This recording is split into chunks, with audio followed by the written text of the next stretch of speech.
Good evening, everyone.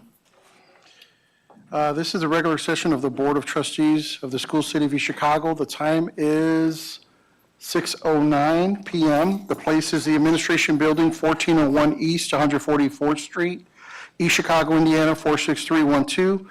We are also via live stream at www.scec.k12.in.us. And I do apologize for my voice. Had this past weekend, I was at the, what do you call it? One fest I was out in South Chicago, so my voice is kind of throaty. This is the meeting of the School Board of Public for the purpose of conducting school corporation business and is not to be considered a public community meeting. Madam Secretary, roll call. Trustee Gomez? Present. Trustee Smith? Present. Trustee Hernandez Orange? Present. Trustee Gibson King? Present. Chairman Rodriguez? Present. Can we please rise for the Pledge of Allegiance? I pledge allegiance to the flag of the United States of America and to the republic for which it stands, one nation, under God, indivisible, with liberty and justice for all.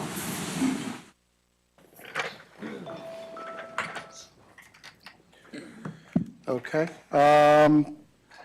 Item 3 is the agenda, the approval of the agenda. Is there any questions or comments from the audience regarding the approval of the agenda? Okay, hear none. Do I hear a motion to approve the agenda Do I hear a motion to approve the agenda? Mr. President, I'd like to make a motion to approve agenda item 3.01. Motion made by Trustee Gomez. Is there a second? I'll second it. Second made by Trustee Gibson King. Is there any questions or comments? Madam Secretary, roll call. Trustee Gomez? Yes. Trustee Smith? Yes. Trustee Hernandez Orange? Yes. Trustee Gibson King? Yes. Chairman Rodriguez? Yes. Item 4, presentation, Harris Elementary. Dr. Brigham? Chairman Rodriguez, before we get to that, can we do the certification? Absolutely. Again, the certification statement states that we did have an exec session last Thursday, so I'm just going to go ahead and read this as of record. I hereby certify that the executive session was held on March 16, 2023, and the only matters discussed during the session was those matters that were outlined in the posted and advertised notice of the exec session as required by Indiana Code 5-14-1.5-6.1. Are there any trustees who would dissent this certification? Being none, we will move on with the meeting agenda. Dr. Rego, regarding elementary. Yes, we have Harrison Principal Padilla here, who's going to give us information on Harrison Elementary School. Good evening. Thank you for having me back again to present to you. I'm here to present on behalf of Harrison as a whole. Over the next few minutes, you're going to hear about how Harrison is progressing on our school improvement plan. You're going to learn a little bit about how we're meeting the needs of our students, and then you'll hear from our students themselves in a video that was recorded live just the other day. Enrollment. Total enrollment as of just last week at Harrison is 404 students. Of those 404 students, 11 are listed as homeless, 56 special education, 157 have limited English proficiency, and 317 are receiving free and reduced lunch. You'll notice that our presentation is going to have some similarities to the previous presentation where we were sharing our school improvement plan. We wanted to keep it consistent because the school improvement is our map for success. So all of our decisions that we make are aligned to our plan, and for that reason, some of the slides are going to be the same. We had 3 focus areas of improvement in our plan. The first one is proficiency. Remember, Harrison will take measures to make sure that all of our students increase proficiency in both ELA and math. And then focus area number 2, which goes hand in hand, taking measures to increase student academic growth specifically. Now, these two areas go hand in hand in that they have a PLC focus. So PLC stands for Professional Learning Communities. Professional Learning Communities are meetings that take place once per week. These meetings are attended by our teachers as well as our instructional leadership team. Our instructional leadership team is made up of myself, the instructional coaches, and the assistant principal. We meet together on a regular basis, like I said, weekly, to discuss our data. We look at 2 types of data. The first one being summative data. Summative data is like the big picture data. This is the data, we take this test 3 times a year. You've heard in other schools' presentations, NWEA data. So this is our school's NWEA data. It shows our fall or beginning of the year test, kindergarten through 6th, and then our middle of the year test, kindergarten through 6th for reading and for math. Now, in our PLCs, we take this data and we break it down. So, for example, this is our 3rd grade data. This shows our summative data, our big picture data from NWEA, but this also gives you an example of some data from a formative assessment. So summative, like I said, was big picture. Formative is a bit of a smaller picture. Formative assessments take place after each skill that our teachers teach. This is, the formative assessments were developed by Beyond Textbooks. And so this is how we're incorporating the Beyond Textbooks into our instruction and decision making. So if you take a look at this one, this is from 3rd grade. We look at those big picture numbers on the top to see who's in the red, who's in the orange. Those are our students that are performing significantly below grade level. Then who's in the yellow, the green, and the blue, and that influences how we teach. Looking at the formative assessment data, that square underneath, this is one skill, and this skill happens to be compare and contrast. So the red are our students who are minimally proficient. They may have only gotten 0 or 1 questions right on the test. The yellow are those that get more, and then the 5 or the 4 or 5 are the green. So we take a look at this information, and we take it as a team, and we formulate some groups. From here, we implement our interventions. So we have 3 main interventions. We have quite a few going on, but these are our 3 main ones. The first one is the frog room. You've heard about this in previous years, and you'll hear a little bit more about it in our video. But in that frog room, students practice reading comprehension. In our classrooms, teachers pool small groups. So those small groups can be anywhere from 2, 3, maybe 5, no more than 6 students in the back of the room. You can see a picture of a small group there. Our teachers work with those students in a very small group to make sure that they're getting the instruction that they need on the skills that they're lacking. Then this year, we, in the 2nd semester, seeing a gap developing in math, we implemented a math lab. We were creative in our scheduling. We were able to build in a 45-minute math lab for our students, where our students are logging into an adaptive computer math program. So that means that our students are getting the gaps that they need filled. If I'm struggling with computation, maybe I'm struggling with multiplication, the computer will adapt to give me what I need with individualized lessons, and then the students will take a progress test on that computer and move on to the next skill. You'll hear a little bit about that from our students as well in just a few minutes in the video. So those are our 3 main interventions. Like I said, teachers are doing some amazing things in their classrooms every single day, but these are the big 3 pictures.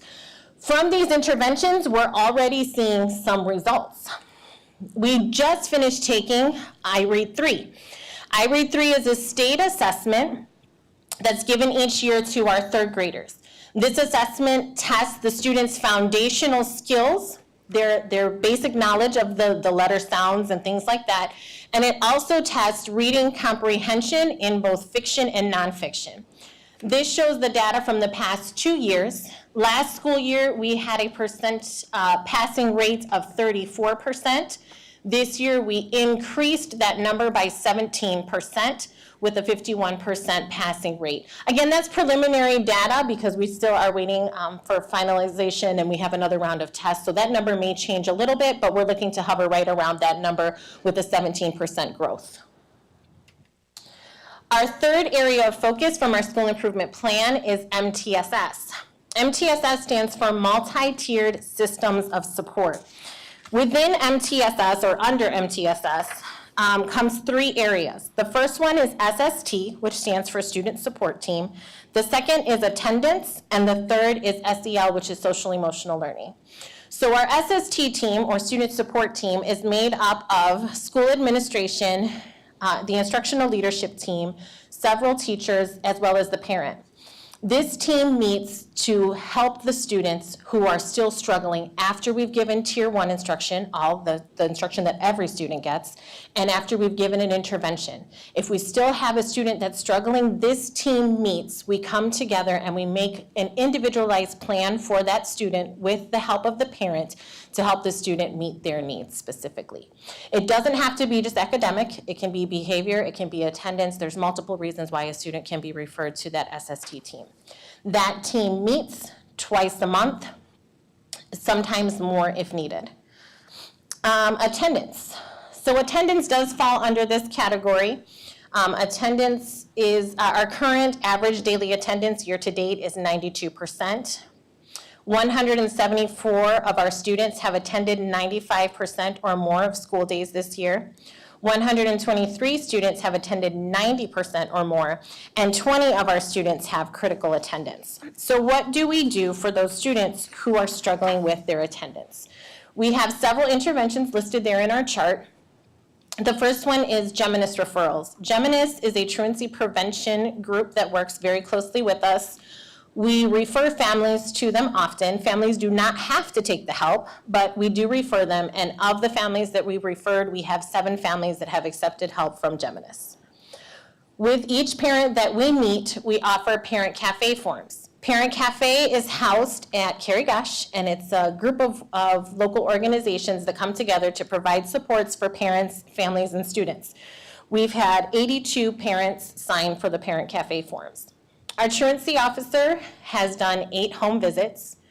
Our truancy team has conducted 29 parent meetings, and at those 29 parent meetings, we've had 82 attendance contracts signed. We've had 4 court citations issued this year, meaning 4 families have had to be ticketed and taken to court. And then part of the truancy team's obligation is to send letters to inform parents of truancies. So our team sends letters when a student has reached 3 days of absence unexcused, 5 days of absence unexcused, and 10 days of absence unexcused. And you can see we have 232 3-day letters, 195 5-day letters, and 69 10-day letters sent to families. The last part of our MTSS is SEL.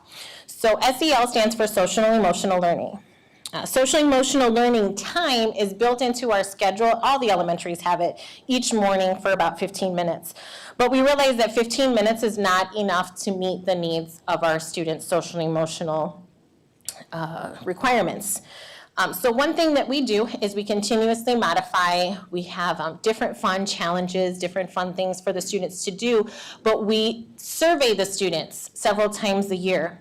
Our 3rd through 6th graders are the ones that take the survey, and it's using a program called Panorama. And we are very pleased to say that we have nearly 80% of our students in grades 3 through 6 saying that they feel positive about coming to school and our building and our staff as a whole. So that is a great feeling for us. Of course, we couldn't do that without our amazing staff. You see some working hard, some having fun. But they are a big support for our students, as well as our families and our community partners. So our staff, families, and community partners form that trifecta of support for our students to be successful. Lastly, I'm going to exit out of here, and I'm going to share with you a presentation that was created by our Digital Media Club. Our Digital Media Club is headed by our music teacher, Mr. Adams. and he's taken on this responsibility. The students who are here, instead of bringing them, they're going to come to you in a newscast form. They wrote their own scripts, recorded their own videos, and were able to do some editing with Mr. Adams to bring this presentation to you. So I want to make sure that I stick within my time. This video is just about 9 minutes, and then I'll be able to answer any questions that anyone has after that.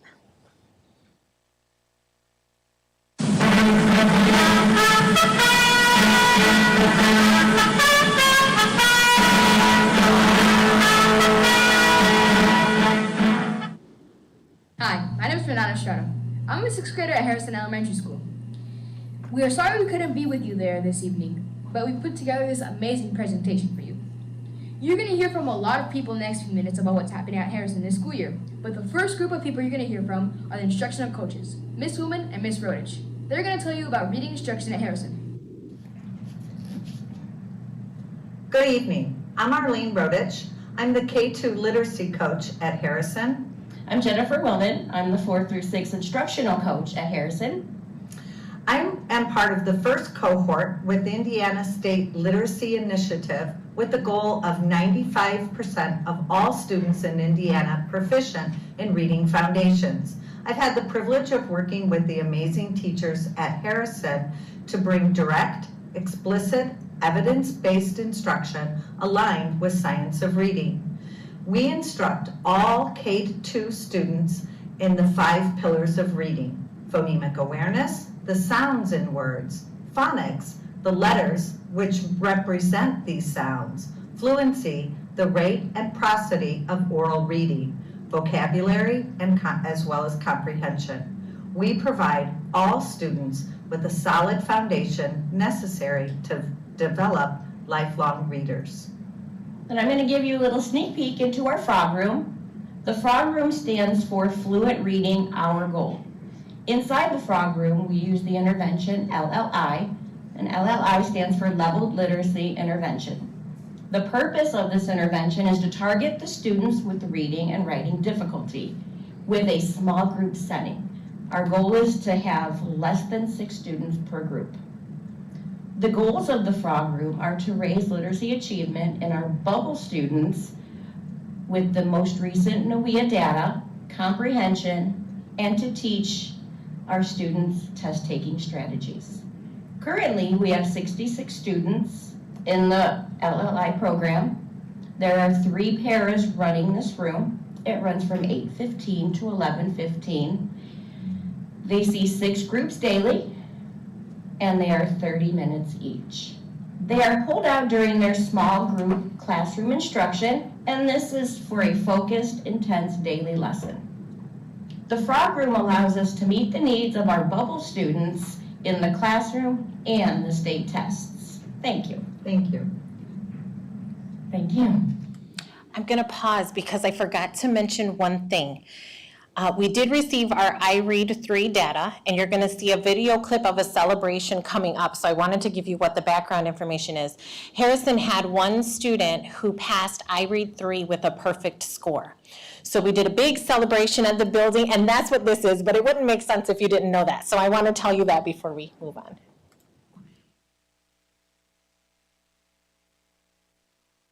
Everybody can make a drum roll on their deck. Make a drum roll so that I can hear you. Ready to roll. The student with a perfect iRead3 score is Victoria Nelson.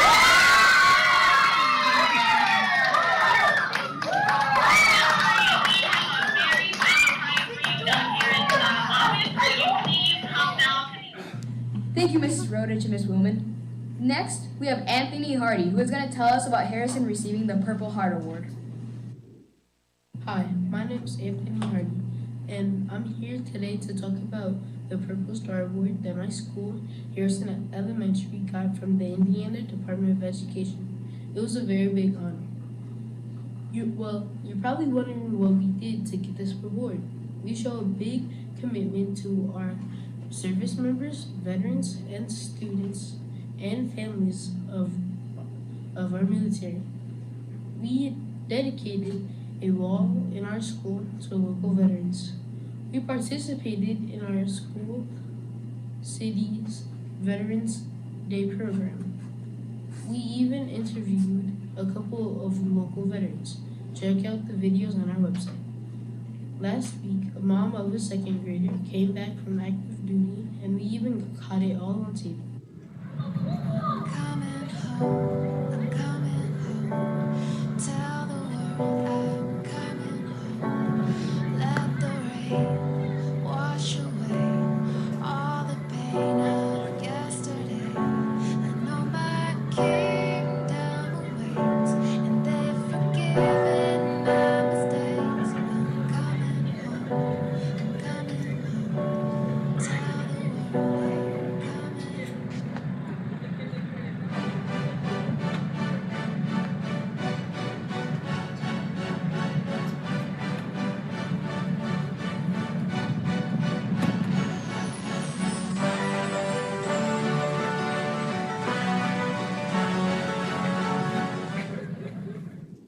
Thank you, Olivia Exum, for your service. If that wasn't heartwarming, I don't know what is. Anyways, thank you, Anthony. Next up, we have our 6th grade speaker, Alec Johnson, to tell us about Harrison's special math lab and Alex. My name is Alec Johnson, and I am here to talk about Harrison's Math Lab. Math Lab is a time special to Harrison where we take 40 minutes a week to work on our math skills. I use a computer program called Alec where I can be challenged to reach my math goals. I am one of the top 6th grade students in completion. I completed 94% of my Alec program. Thank you, Alec. Next up, 4th grader Gilberto Chavez is going to let us know about the data talks happening in our classrooms. Hi, my name is Gilberto Chavez, and I am here to talk about our data talks. In our school, we talk a lot about our data. If you were to visit our school, you would see NWEA data outside of each classroom. In our classrooms, we have data talks with our teacher. We set goals for NWEA. We keep track of our grades and we fill out our data sheets. Our teachers talk to us about how we can grow and improve our scores. Data is a big deal at Harrison. Thank you, Gilberto. Next up, we have our 5th grader, Allison Rivas, to tell us about Top 20 Writing and Team Lead. I'm Allison Rivas, and I'm here to talk about Top 20 Writing and Team Lead. Top 20 Writing is a writing program for 5th graders where we have time to write about topics that pique our interest and expand our writing horizons. We have had many different writing prompts that we all enjoyed. Team Lead is a program dedicated to the mentorship of younger students at Harrison and leadership opportunities in our school and community.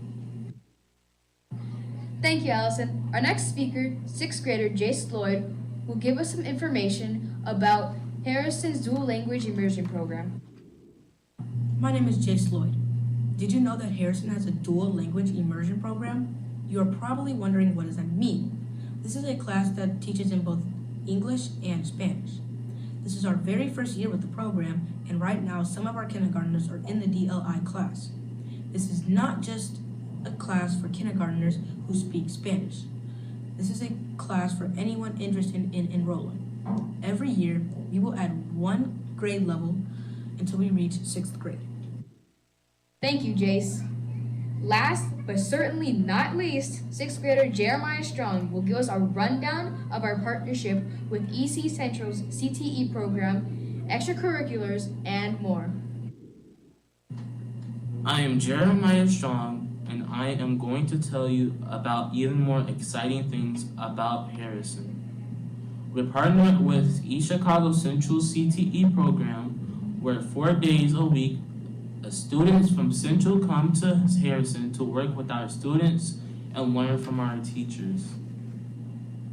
We also received a grant from Purdue University to build a garden for our playground. Our recycling club and team lead are working hard to sort battle caps that will be turned into benches for our playground.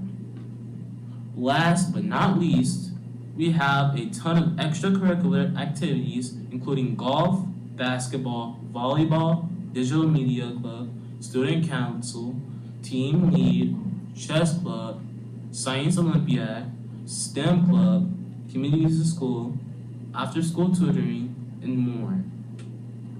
In our last quarter, students and staff members will be placed into one of 4 houses that are kind of like Harry Potter.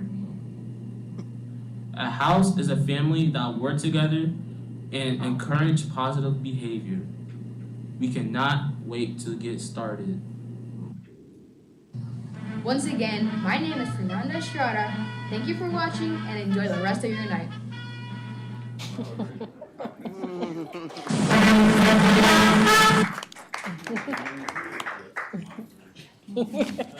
Best anchor in town. Any questions?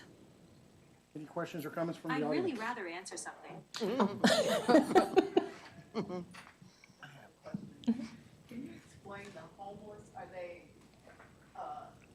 no place, within a building, or are they someplace on the street? Yes, so homeless has multiple levels, right? So the students that we have, they're not just in a car or on the street, nothing like that. Homeless, it means that they could be displaced for a temporary amount of time. So it could be somebody who's living in like a battered women's shelter and their students transporting to us. Somebody who was living doubled up, like if a student lives with their grandparent for a short amount of time, that could also be considered homeless. So it doesn't necessarily mean what we would typically think of as like, living on a corner or on a bench, nothing like that. It's more of just being displaced for a temporary amount of time. Mm-hmm. Any other questions or comments from the audience? Any questions or comments from the board? Trustee Smith. President, thank you. I just wanted to say, thank you for continuing to use the FROG program, which was created in 2020, and I thought we had lost that, but thank you for using it because it did work, and I see now that you all are still using it. So that particular program is still working, and it was created in 2020 by one of our past superintendents, so assistant superintendent. So thank you for using that program. So actually, it wasn't. I don't know what program you're talking about. So FROG is something that is unique to Harrison. It's something that we brought in, but not with, It was brought in 2020 during the COVID, but the schools adopted that particular program. Oh, that's different. That's a little bit different. Yeah, so we had Orange Frog. I see where you're going now, yeah. So Frog Room is specific for reading. Also great program, Orange Frog, I loved it. But this one is just a little bit different, specific for reading intervention at Harrison, yeah. Okay. Any other questions or comments from the trustee Gomez? Thank you. Would you be able to send us that presentation? The one we have is not the I same. can, yeah. I added some more to it. It's very good. Thank you. Yeah, I never thank am you. satisfied until the day of, so yeah, I'll send it to you for sure. I'll send it to Miss Diane. That's a good suggestion. Trustee Smith suggested maybe we could put that on either your website or ours. Absolutely. But following that, also you mentioned the panorama data. Can you get that to us as well? The student data? Yeah, Sure, we For have third- that at the district level. I'm sure we can third get to it for you. sixth grade. Yeah. And then what's the relationship between your iRead scores of 21, 22, and 22, 23? I think you mentioned something about beyond textbooks. How would you relate those two together? It's hard to tell. We have so many interventions in play to meet the needs of our students. Beyond Textbooks really works specifically on the on-grade level material, and then we kind of backtrack. So if you start on grade level with the formative assessment, that's your big instruction, your big picture instruction. Once you don't have that skill, it's still an on-level skill. Right, so our interventions work to meet those that are far below grade level or a couple years below grade level. You'll see that, and then beyond textbooks, it's really hard to differentiate. There's so many good instructional strategies being used by our teachers, But I can definitely say that we use Beyond Textbooks regularly, and it does inform what we teach and how we teach. To say that, 35% of that is directly related, I couldn't be that specific, but it does definitely impact how we teach. Okay, thank you. I know you mentioned, and I just wanted to kind of clear that up in my mind. Finally, I guess 2 questions related to the attendance and those 20 students you mentioned. I'm going to make an assumption here that they're not doing well grade-wise. And so when you get them back, what is the intervention or what is it that you do to help catch those kids up when they come back? Sure, it really just depends on what they need. We would use a lot of our data points to kind of determine where they're lacking. It's not like a prescribed, take 2 teaspoons of this. It's not quite that. It's more dependent on the student and what they need. We have some students that miss 20 days of school and are still at grade level. How that happens, you got me. But, we have some students that are performing significantly below after missing just 6 days of school. So it's kind of dependent on what the student needs based on the data and our, our PLC conversations and SST team decisions. Thank you. Any other questions or comments from the Yeah, board? Mr. President, I have a question. Trustee Gibson Hi, King. Ms. Hello. Bella. Yeah, Geminis, the truancy program. Don't we have our own truancy program, people? What are we using Geminis for? So Geminis is more of a wraparound service. They would provide the family with anything that they would need outside of what we do. So we monitor, we keep track of, like I said, the 3-day, the 5-day, the 7-day. But part of what we do is also provide the family with resources outside of us. So for example, we have a family right now that's displaced. They're living with relatives. We have put them in contact with Geminis to get them their needs met. So one of the things that we see is students are not coming to school because they might not have uniforms. They might not have slept well the night before because they're sleeping 4 or 5 students in a bed. So Geminis would fill those gaps. Geminis would say, what do you as a family member, as a family unit need? Let us see how we can help you meet those needs. Not related directly to coming, to school, but filling those needs, those extenuating circumstances that sometimes impact student attendance. So the truancy program that we have, Ms. Zambrego, how many truancy officers do we have now? I believe we have 1 per school. Yes. So that means we got, what, 3? No, It's less than that. I believe that some schools share. So McKinley, and I can only speak from my experience, McKinley and Harrison share a truancy officer. And I believe Lincoln and Washington do as well. Central, I believe, has their own. I could be wrong, but I think that's I think we have a total of 4 in the district that we share. There you go, yes. Okay, and one more question. You said something about your students are partnering with the Central CTE program? Correct. Which CTE program are they partnering with? What specific programs? So they have an education program within CTE, and it has 2 levels. One of the levels goes to the pre-K for a partnership, and then it's like their level 200 course comes to us for a partnership. So they come in 4 days a week, like they said in the video, not the whole day, just for a short amount of time. They sit in a mentor teacher's classroom, and they work with our students and then observe the teacher as well. So you say this is educational? It's part of their education department within the CTE. Okay, thank you. Any other questions or comments from the board? Trustee Rodriguez, Trustee Hernandez-Orange? can you pull up the data again?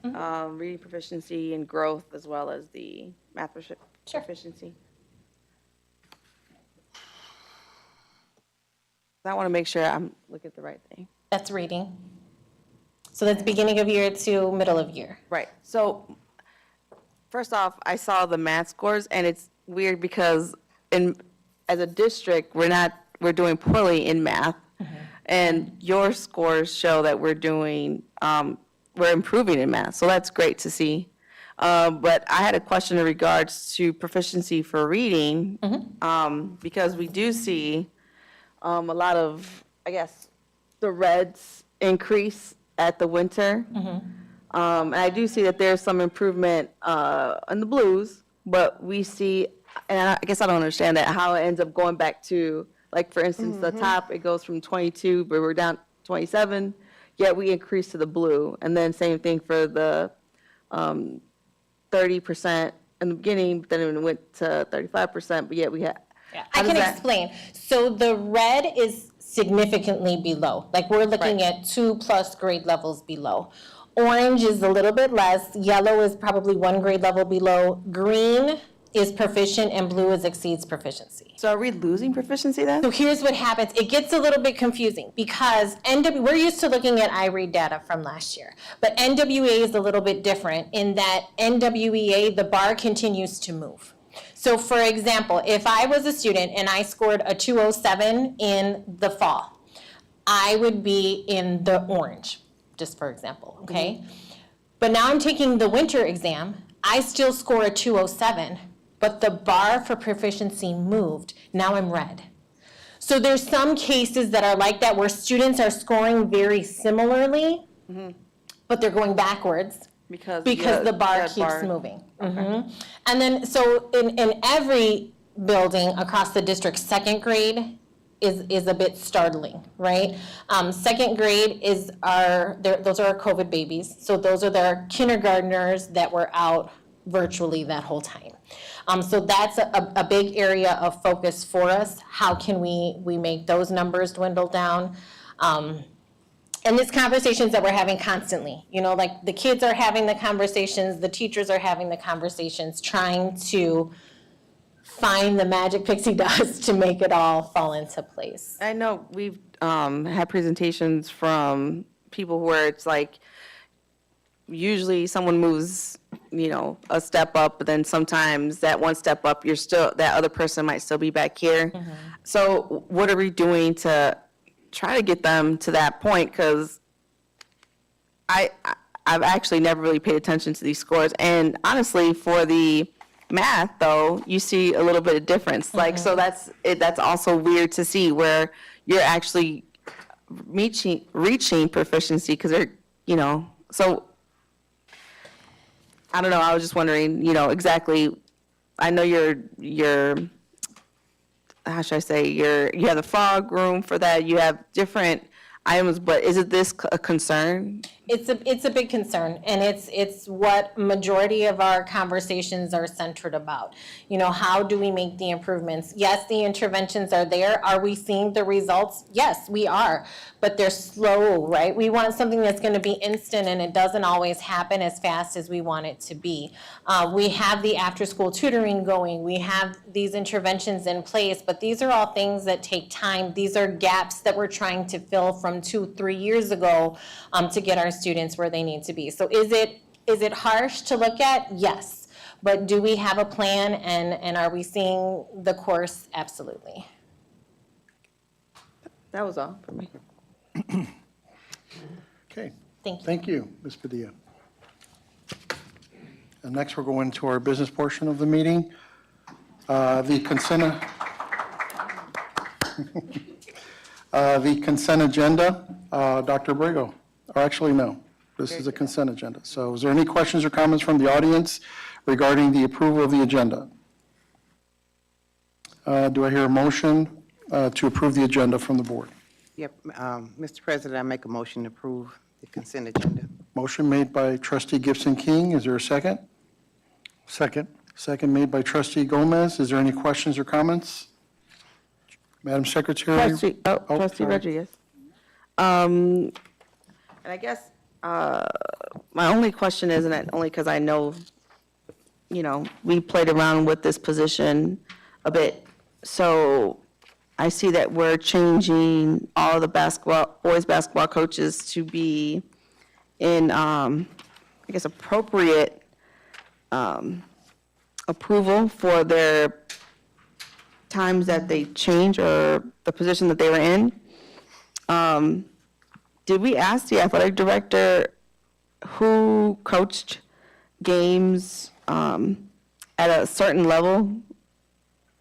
Because this doesn't reflect what actually happened, especially for 2 games. So 2 games, usually that's about 2 weeks of practice at least. So I don't know how this came to be, but the compensation is just not according to what was actually seen on the court. Dr. Brago? Yes, I've asked our athletic director to work on this, and I know we did have a season where the gentlemen, the coaches were moved up during the year. So I didn't get a chance to review all his calculations, but I did talk to Trustee Orange, and I did tell her that I would look into it because she is correct. I think that one of the gentlemen actually did spend 2 weeks as head coach, and I just want to make sure with our athletic director that was taken into consideration when he forwarded the updated salaries. So I am going to look into that for her tomorrow. So with that being said, we should not be approving item 3251, 3252, and 3253 then. And which I hate because I know the season's over with and those coaches deserve to get paid once again because of the fact that we, do what we do. The adjustments were made for all the gentlemen, all the coaches. But not according to what actually happened on the court though. So this is technically not correct. Well, I said there's one person that may not be correct because of what you stated, that the person may have done 2 weeks extra as a head coach, so that's the one I'm going to look into for you. The other ones were adjusted as they moved up. So again, and I hate to say this but I'm bringing it up because it's just not right. So 3252 is not going to get approved? What's that? You're saying 3252 is not going to get approved then because you're looking into it? I'm not saying that. I'm saying that you asked me earlier to look into that for you. Correct. And I am going to look into it for you. According to when I spoke to him, he had made the adjustments, but I just want to make sure we double check that one to see if he took into consideration what you informed me of the extra 2 weeks. Right, so then there was no conversation with the athletic director. We don't know the answer to this, so I'm just wondering why we're moving forward with approving.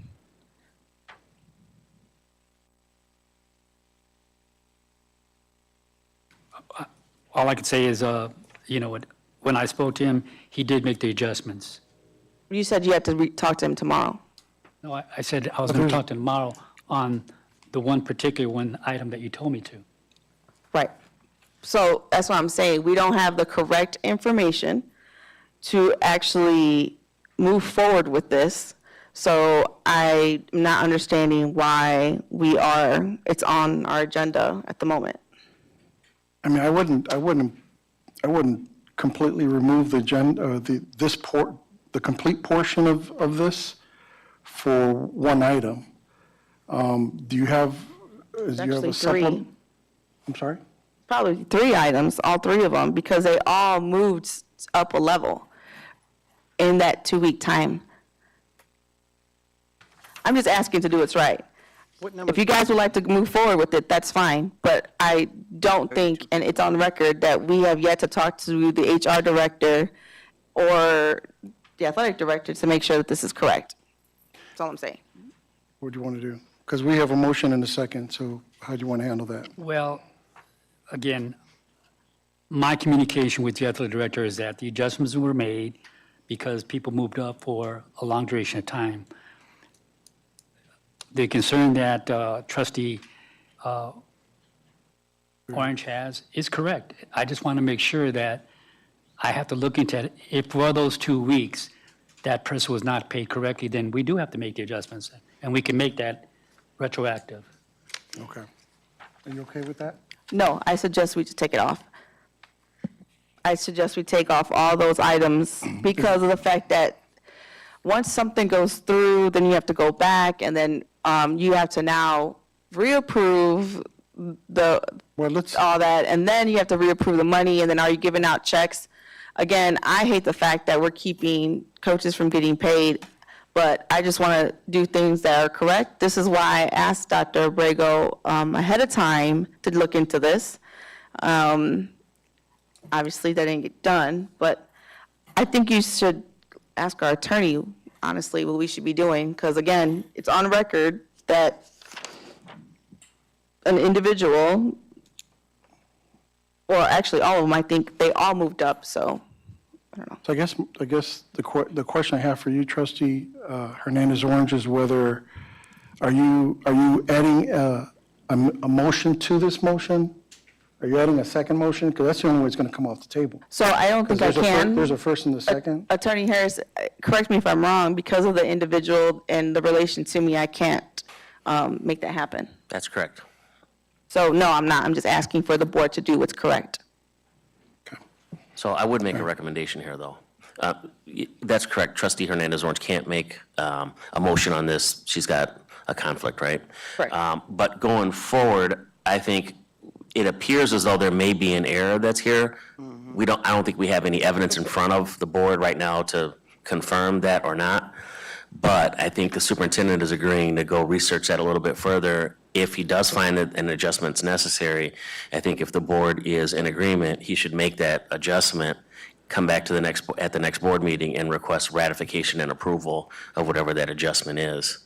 I think that'll allow him to touch bases with the athletic director, confirm whether or not these three coaches' information that's in the current report is correct or not. If it's not, make those adjustments, get them paid, and get it approved and ratified at the next board meeting. Okay, Yes. all right. Madam Secretary, roll call. Mr. President, Trustee Gomez?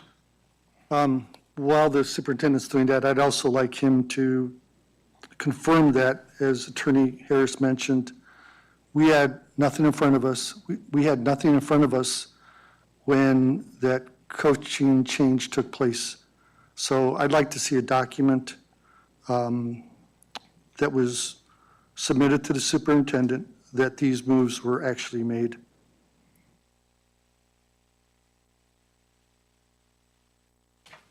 Madam Secretary, roll call.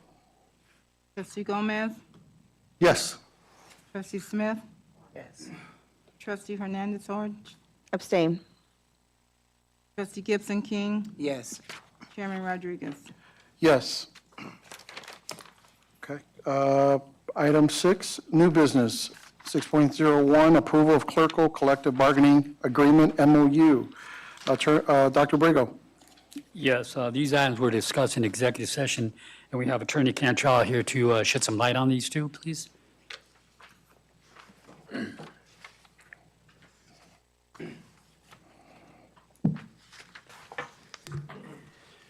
Good evening, everyone. My name is John Cantrell. I'm an attorney, and I'm here to discuss the collective bargaining agreements that are on tonight's docket.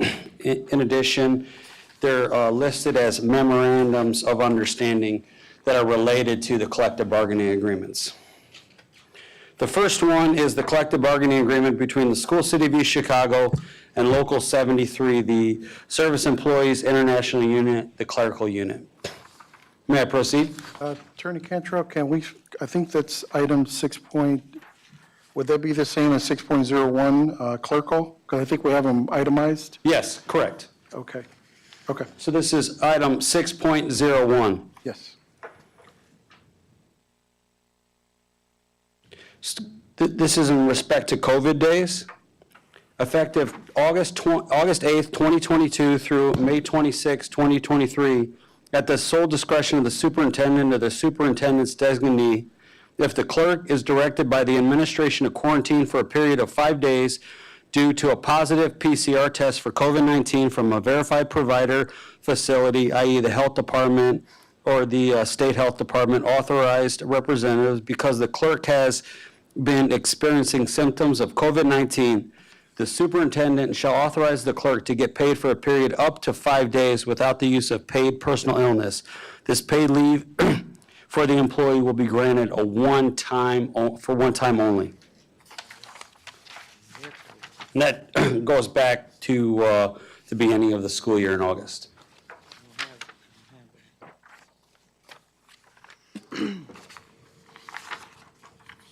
Was that the only item? That's the only item. Addition? Yes, in Memorandum? Okay. 6.01. Okay, any questions or comments from the audience regarding the approval of the clerical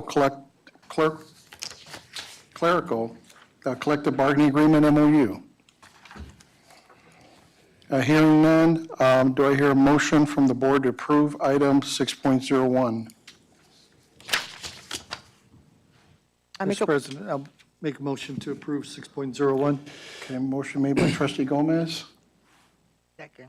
second by trustee Smith. Is there any questions or comments at this time? Chairman Rodriguez, just a point of order. I don't think we asked for public comment on this. I believe I did. Did you? Yeah. Okay, good. I missed it. Okay, good. I just only have, well, I'm sorry. Trustee One Smith? question. Yes. Clarify that with the doctor's excuse. Yes. You know, because everybody can say they have COVID, but I think when we discussed that, that's one of the stipulations was you have to have, you know, Yeah. excuse from your physician. Yeah, and I do believe that this memorandum of understanding takes it to another level because it does require the gold standard of testing. That's the PCR test, that's the polymer chain reaction test, that's very, very reliable. And it has to be done through a provider, so it can't be done by something that you do in your house and you take a picture. It has to be a PCR test through a licensed medical provider that's approved, just to make sure that everybody feels comfortable that this person is really sick and you can't just use a picture of a test. Thank you. Yes. And that was something that was important for everybody to have because you have to keep tabs on these things and you have to make sure that somebody has a legitimate illness and then they can be compensated for that. Any other questions or comments from the board? Madam Secretary, roll call? Trustee Gomez? Yes. Trustee Smith? Yes. Trustee Hernandez Orange? Yes. Trustee Gibson King? Yes. Chairman Rodriguez? Yes. Item 6.02, approval of Craftsman and Teamsters Collective Bargaining Agreement. There's a bunch of different agreements that are within 6.02. Do you want me to take them one at a time, or do you want me to take you through all of them, and then you can vote at the end? Okay. Okay, we'll go through all of them. The first one, in respect to 6.02, is the Articles of Agreement for Crafts and Teamsters between the School City of East Chicago. The first one is titled Article 14, Health and Welfare. The School City of East Chicago shall pay monthly on or before the 15th calendar day of the month following hours worked to the regularly and properly constituted authorities of the health and welfare funds of the craft unions or unions a sum of money agreed upon by the parties to this agreement as stated below. In the event an increase in payments to health and welfare funds from the School City of East Chicago is requested in writing by the craft unions or unions involved effective following January 1st, the School City of East Chicago shall make payments in excessive amounts pursuant to such requests, and the wage set forth in the salary schedule of the craft employee affected shall be reduced by amount equal to the excess over these amounts paid by the School City of East Chicago to said health and welfare funds. All payments to the health and welfare funds shall be in addition to the amount paid as wages indicated in the salary schedule. Total payments shall never exceed a total of 52 weeks per employee or 2,080 hours per employee per year. The School City of East Chicago hourly health and welfare contributions effective January 1st, 2021. Subject to an incremental change not to exceed 5% of the current rates for the 2023-2024 fiscal year. Carpenters will pay $7.50, electricians $7.68, plumbers $7.75, and then the Teamsters, that's to be determined. Okay. Go on to Article 23, uniform and work boots, employee.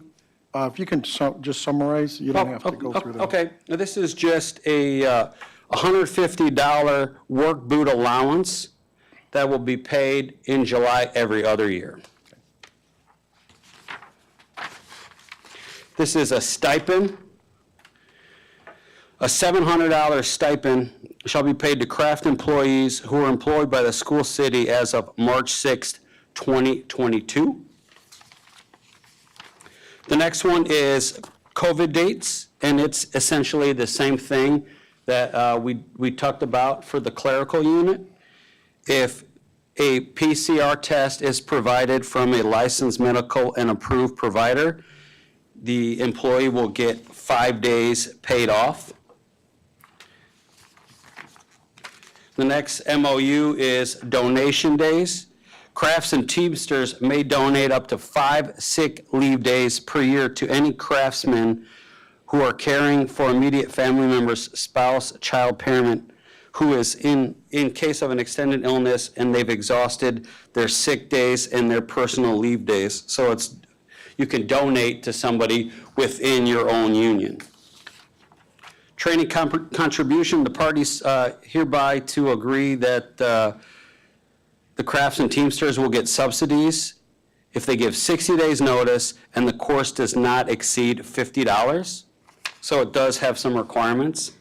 And then there's a pay increase proposed for the Carpenters Union, Plumbers Union, Electricians, and Teamsters for a 3% raise for employees who are employed on March 6, 2023. And the pay shall be retroactive going back to January 1st or to the date that they were hired, depending on which is later. Those are all the different MOUs that are on the docket in 6.02. Is there any questions or comments from the audience regarding the approval of the Craftsman's and Teamster Collective Bargaining Agreement? Hearing none, do I hear a motion from the board to approve item 6.02? Mr. President, I move for approval of 6.02. Motion made by trustee Gomez. Is there a second? Second made by trustee Smith. Trustee Gibson King? Yeah, I just wanted to ask a question about the 3% raise. I don't even know what is their pay scale right now. Do we have a copy of what they make right now? Is it? I don't think so. Okay. That's my question. Okay. Is there any other questions from the board? Mr. President? Trustee Gomez? There's two articles in here I wanted to address. The first one was Article 23, the uniforms and work boots.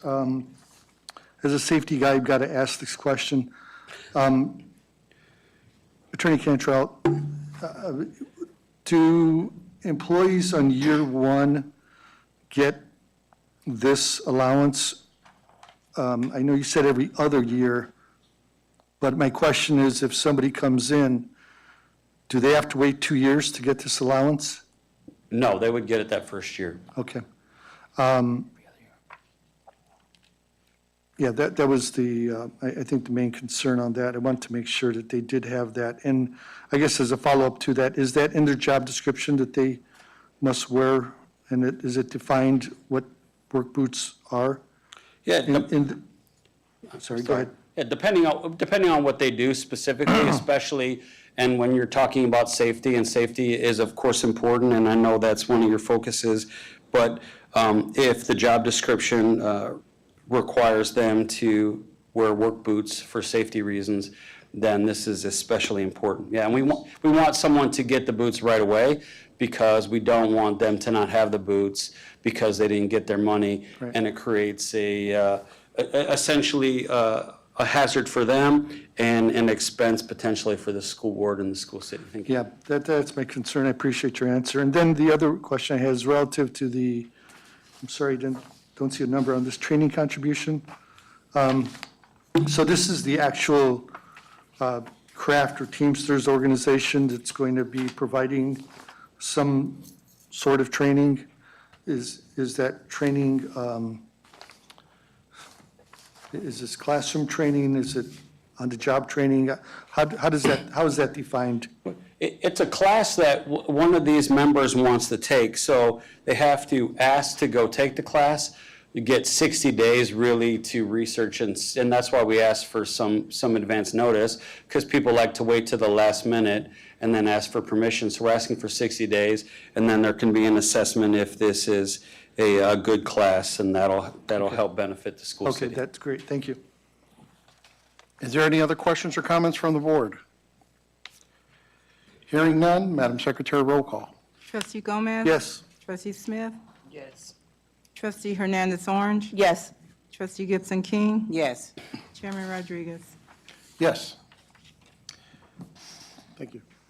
Thank you. 6.03, approval of contractual services with Silver Learning for St. Stanulus. Dr. Brego. Yes, these are federal dollars that come to School City of East Chicago for students who attend St. Stanislaus and live in East Chicago. The funds come to the school city of Chicago, but St. Stanislaus determines how they want to use the funds. And their funds are based on the number of students that qualify.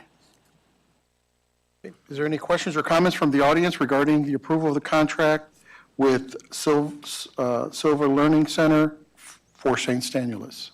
St. Stanislaus. I'm sorry? Stanislaus. Stanislaus? For St. Stanislaus. Hearing none, do I hear a motion from the board to approve item 6.03? Mr. President, I move to approve 6.03. Motion made by trustee Gomez. Do I hear a second? Second. Second made by trustee Smith. Is there any questions or comments? Madam Secretary, roll call? Trustee Gomez? Yes. Trustee Smith? Yes. Trustee Hernandez Orange? Yes. Trustee Gibson King? Yes. Chairman Rodriguez? Yes.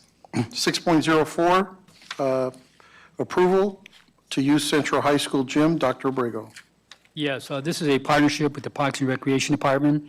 They will sponsor an autism walk at Todd Park. They filled out all the necessary forms, and just in case of rain, they've asked to use Central High School gym. Is there any questions or comments from the audience regarding the approval of Central High School gym? Hearing none, do I hear a motion to approve item 6.04? Madam President, make a motion for approval. Trustee Smith makes a motion to approve. Do I hear a second? I'll second. Second made by trustee Gibson King. Is there any questions or comments at this time? Madam Secretary, roll call? Trustee Gomez? Yes. Trustee Smith? Yes. Trustee Hernandez Orange? Abstain. Trustee Gibson King? Yes. Chairman Rodriguez? Yes. Item 6.05, approval of South Shore Summer of Learning Conference. Dr. Abrego. Yes, this is one of 12 summer learning conferences held throughout Indiana. Northwest Indiana received a grant from the Indiana Department of Education, and the school city of Chicago wants to participate for the first time. And what they do is they get donations from various organizations. We want to donate $1,000 for this. When we donate this $1,000, it allows all of our teachers to attend a 2-day conference at no expense to them. It's also going to allow some of the individuals from School City of Chicago who want to be presenters at the conference to present if they wish to do so. Okay. Is there any questions or comments from the audience regarding the approval of South Shore Summer of Learning Conference? Hearing none, do I hear a motion to approve item 6.05? I make a motion to approve.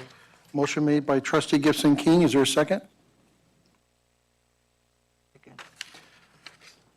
Second made by trustee Smith. Is there any questions or comments from the board? Trustee Rodriguez, Trustee Hernandez Orange. do we know how many individuals are going to be part of this, just out of curiosity? Dr. Abrego? We don't know how many. Again, You this is the sign fir- up, it doesn't matter. This, It's an infinite amount. so how much are we going to pledge? Our pledge is $1,000. No, as far as attendance, how many folks? Well, we have. Teachers. Whatever teachers want to attend are welcome to attend. Okay. So it's just the one times $1,000, right? Yes, it's one time, that's all we pay that.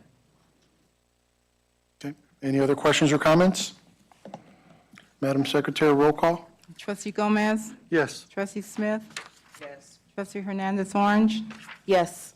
Trustee Gibson King? Yes. Chairman Rodriguez? Yes. Item 6.06, approval of revised 2023-2024 school calendar. Dr. Abrego? Yes, a change was made to the calendar, and the calendar was made in collaboration with the teachers' union. The administration and the union had agreed on the 2023-24 calendar, but we had to make a change for a few days to satisfy some payroll stipulations. And basically what we did is we added 2 days to October, the 16th and the 17th, which means the students will have a 1-week break after they close their grading period. And then we've also had to subtract 2 days on the other end. So instead of having one entire week off for Thanksgiving, the students will have off Wednesday, Thursday, and Friday. Is there any questions or comments from the audience regarding the revised 2023-2024 school calendar? Yes, ma'am. It has to get approved, and once we get everything locked in, then we can start distributing it. Any other questions from the audience? Okay, hearing none, do I hear a motion to approve item 6.06 from the board? Make a motion to approve, Mr. President. Motion made by trustee Gibson King. Do I hear a second? Second. Second made by trustee Gomez. Is there any questions or comments from the board? Mr. President. Trustee Gomez. I'm just trying to recall, I believe we had, and I know this won't affect the school calendar, but I believe, didn't we approve Juneteenth as a holiday? A holiday? Yeah, we did. Yes. We did. Okay, it's not reflected in here, so if we could just make Double check. the note, yeah, if you don't mind, Dr. Abrego, thank you. Just add that to this calendar in the event that, I'm pretty sure we did, I just talked to Attorney Harris about it, so. Okay. Yeah, if we could just make that one change, I'd be fine with this. Okay. Madam Secretary, roll call. Trustee Gomez? Yes. Trustee Smith? Yes. Trustee Hernandez Orange? Yes. Trustee Gibson King? Yes. Chairman Rodriguez? Yes. Item 6.07, approval of 1003 flexibility waiver. Dr. Abrego? Yes, basically, this is our request for waiver to improve student achievement. Our objective is to enhance student performance outcomes. The waivers has to be clearly defined and student-centered, and it does reflect the community needs. So basically, what it's going to do, it's going to bring back the late start Wednesdays for our elementary schools. And what we're striving for is for professional development at Block Middle School and Central High School. The required minutes for the elementary are 54,000 minutes, and we, at the school city, are going to be over that with 57,000. At the high school and middle school, they require 64,800 minutes, and we surpass that also with 67,100 minutes. So we're beyond what the state requires, and we're hoping to get this approved today. Okay. Is there any questions or comments from the audience regarding the approval of 1003 flexibility waiver? Hearing none, do I hear a motion from the board to approve item 6.07? Mr. President, move for approval. Excuse me. Motion made by trustee Gomez. Is there a second? Second made by trustee Smith. Is there any questions or comments at this time? Trustee Rodriguez? Trustee Hernandez Orange? Dr. Abrego, I know, like I told you, I ended up researching the House bill, I researched what you sent, and I ended up checking for the flexibility waiver and what it was. And I did not know, though, that it's like taking away, well, I didn't know it was going to affect, bring back Late Start Wednesday. And now that's concerning to me because we had attendance records that show that when we have late start, our children don't go to school. So I'm glad you gave us that information, but I know you're trying to get some hours, so I'm glad that you're trying to find something to get that done. But we had low attendance on Wednesdays, and now that you're saying that, I cannot go with this either, unfortunately. I know. Every board member has the right to vote. You're right. According to their, But I thank you for giving us the information like I asked you. You were going to enlighten us a little bit more. Is there any other questions or comments from the board? Madam Secretary, roll call. Trustee Gomez? Yes. Trustee Smith? Trustee Hernandez Orange? No. Trustee Gibson King? Yes. Chairman Rodriguez? Yes. Item 6.08, approval of max results agreement. Dr. Abrego? yes, the Indiana Department of Education designated these funds to School City of East Chicago schools that qualified. The two schools that qualified were Harrison and Block Middle School. Basically, it's funds that we're going to get. Harrison will get approximately $163,000. Block Middle School approximately $198,000. And really, all we have to do is write a plan and get that approved by the Indiana Department of Education. So that is being done. I believe that plan is going to be submitted by the end of the month. And really what we want to do with these funds is we have to do something different to improve our schools. And we're just trying to do a lot of professional development with our teachers, helping them. You heard a little bit earlier about professional learning communities. Our teachers are learning to do that and understanding how to incorporate that properly. So we want to utilize those funds for that. Also for collaborative problem solving, our teachers are going to be working together on that, conflict resolution. And to get this done, we are going to contract with Max Results. They come to us highly recommended. I believe the contract was reviewed by our board attorney. And we want to try to do something different to help our students. And you heard a little bit earlier, I think some of the strategies that we're implementing are starting to work, and that's all we want to do. We just want to keep improving student achievement little by little until we get to where we want. Okay. Is there any questions or comments from the audience regarding the approval of Max Results Agreement?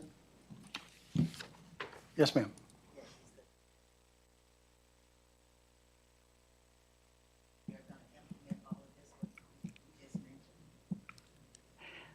She asked, did you hear? No. Oh, she asked if the 198 is going to cover the total cost for Max Results on all the interventions.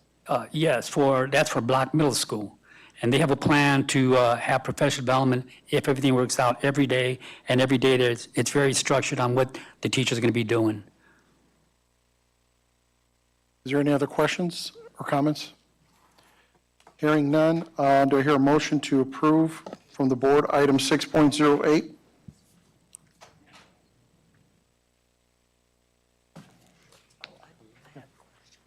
I make a motion, Mr. President, approve. Motion made by trustee Gibson King. Is there a second? Second. Second made by trustee Gomez. Is there any questions or comments at this time from the board? Trustee Rodriguez? Trustee Hernandez Orange? First, are we approving the contract just because we need it for the grant? That's what I was wondering. Okay, that was my first question. And then the second thing is, the Max Results Agreement. This came from where, who have they worked with?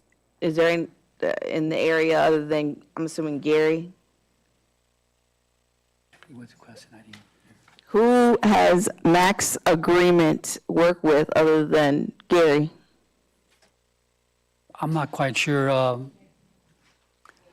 Ms. Hondas or Ms. Gutierrez, can someone help me with this, elaborate a little bit? And number one is, were you able to hear the question that was being asked, Ms. Hondas? Yes. Okay. So he was recommended through it's Nathan Williamson, he was recommended through the IDOE. Okay. Who else have they worked with in Northwest Indiana? They've worked with the Gary schools, I think, and Maryville.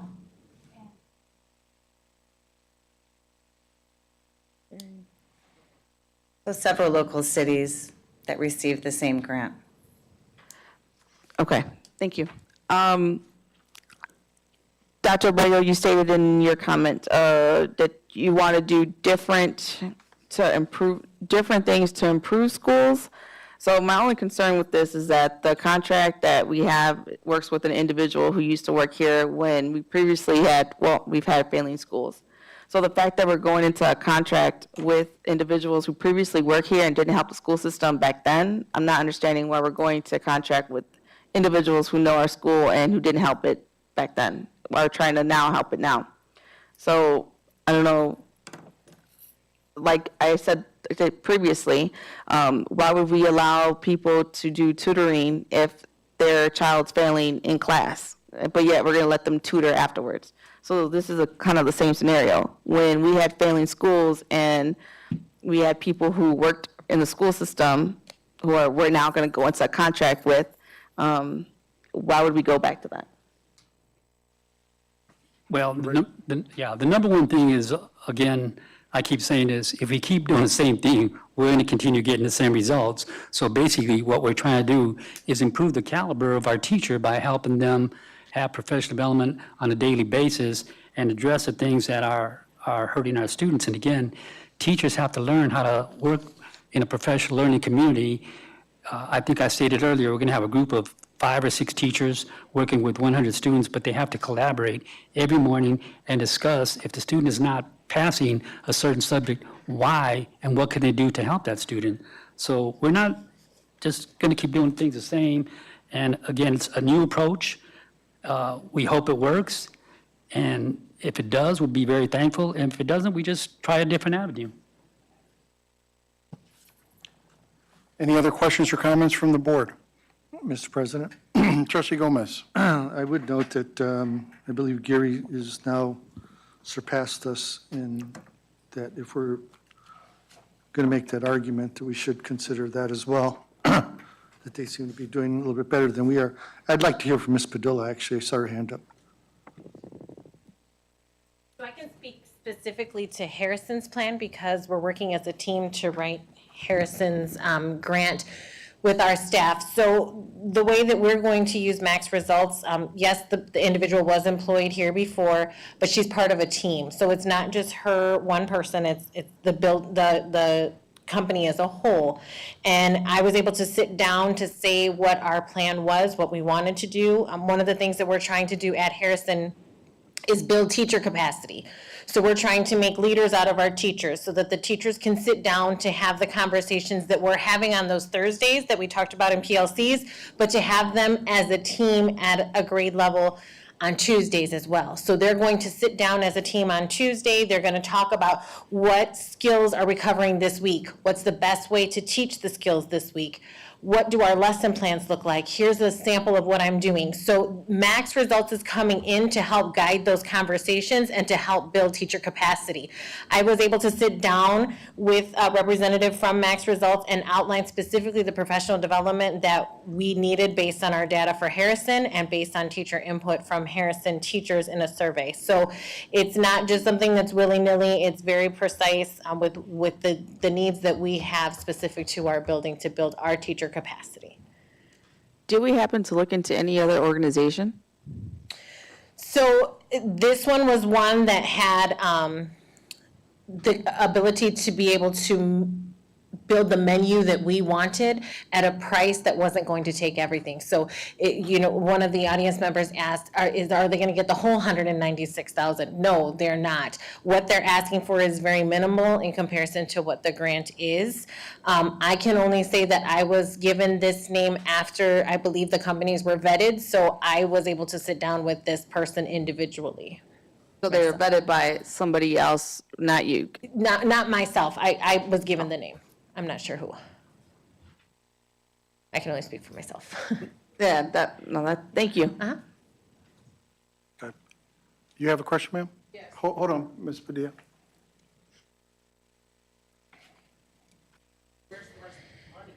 So it's different things.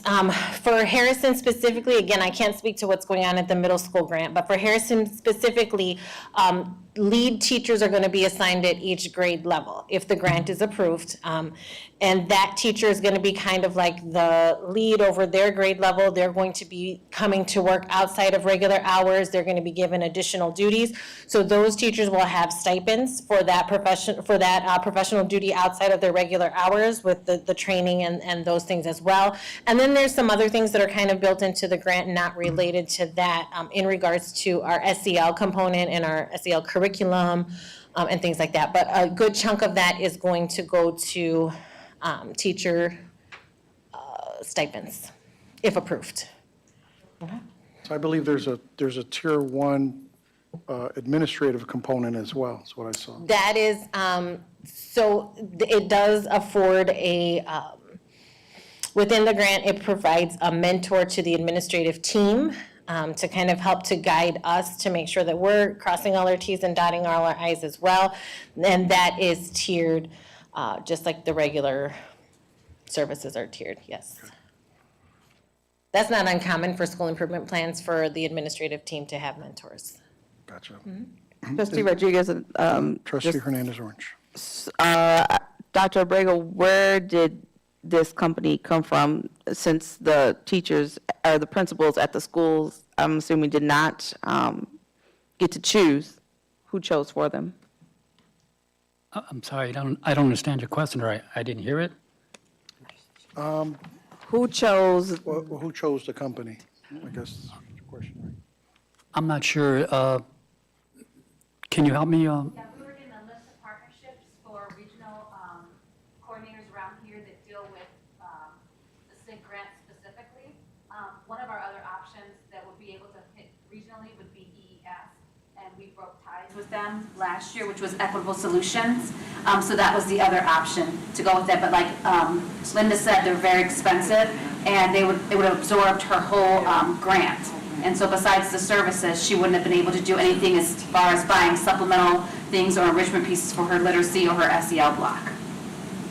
so then in reality, at the end of the day, it goes through Ms. Castro for the funding, Yes, yes. the same position. And we sat as a team with her as well. No, I understand. It's just, I mean, once you're in the school system, you're able to know where to implement to go with the money to get the money. And then we end up hiring those individuals who know where to go to get the money. It's just interesting. Just one last question with regards to max results, and they are certified by the Department of Yes, correct. Education. Okay. All right, Madam Secretary, roll call. I'm sorry, Trustee Smith. I'm not against it, but I do have to agree with Trustee Hernandez, but I don't want the teachers to miss out on anything. It was just kind of bothering me that this particular person, and it's just my opinion, was here, and we could have been further along, but now they want to come back. I'm not saying I'm against it, I'm just saying that was my personal opinion. You want to come back to help, but you were here, and you could have helped, and this could, from the past, we could have been further along. But I'm not saying I'm not for the program, I'm just making up my opinion that it kind of like startled me that somebody that was here that could have helped us a long time ago, we would probably be in this situation. That's just my opinion. I'm not saying I'm not against the program, I'm just saying you're coming back to help, so that's just my opinion. And to my understanding, this is a competitive grant, so to have, I guess you have to have everything in place because you're competing against other schools in order to receive the funds, to my understanding. It's not competitive? So this is okay. Earmarked? But you still have to have all of the funds outlined. Allocated?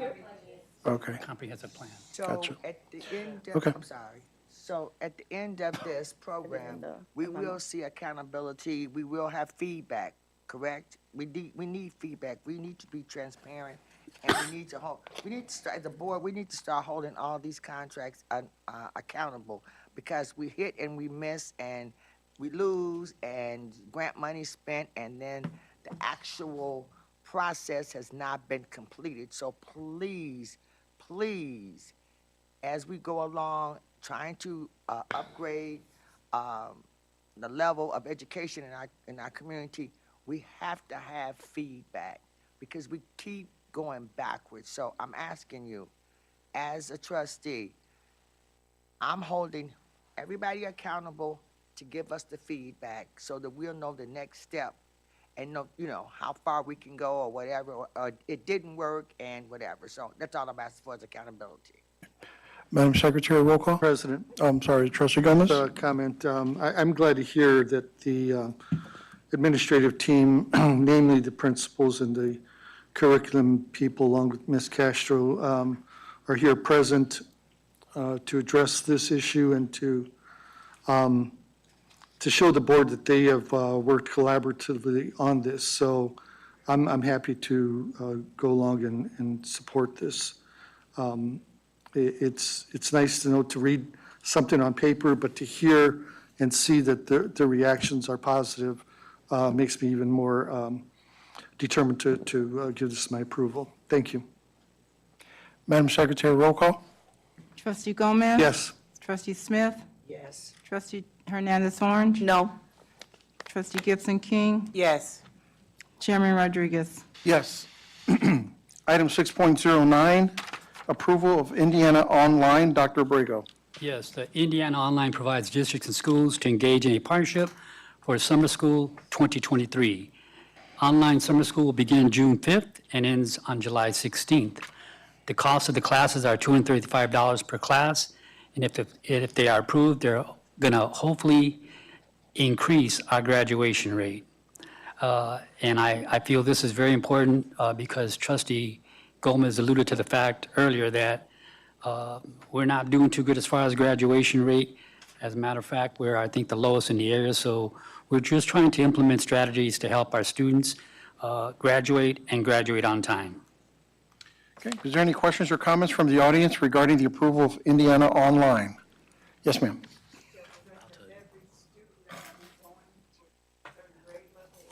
It's really for our seniors and our seniors that need those credits to graduate. You know, we only offer like 2 in the summer, so this will allow them to take summer school here in our district and also even take summer school outside to get some extra credits. And it is $235 per class, each student. There's not a whole lot of students though. It's the ones that we've identified that we're trying to get over the edge to graduate.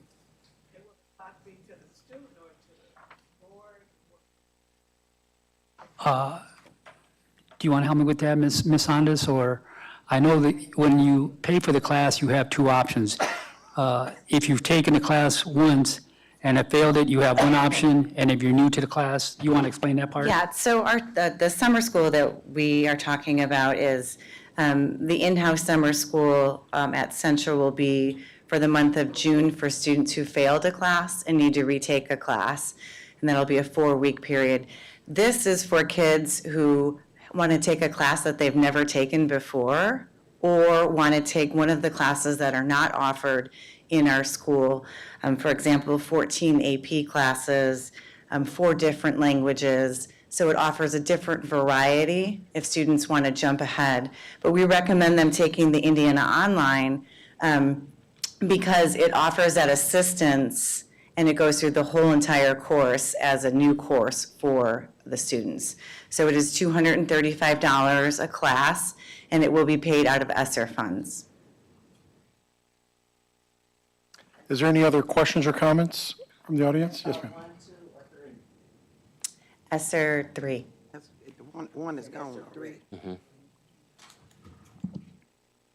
And really, we're going to be very limited. It's not, you know, for the kids that take it online are really for those kids that want to take those extra AP classes or take a class to jump ahead or take a class to, because they're accredited or too short based on, you know, not taking enough classes or whatever the case may be. But really for those kids who failed classes, we're really recommending them take the classes at Central so they could retake those classes in a 4-week period and get support with a live instruction teacher at that time.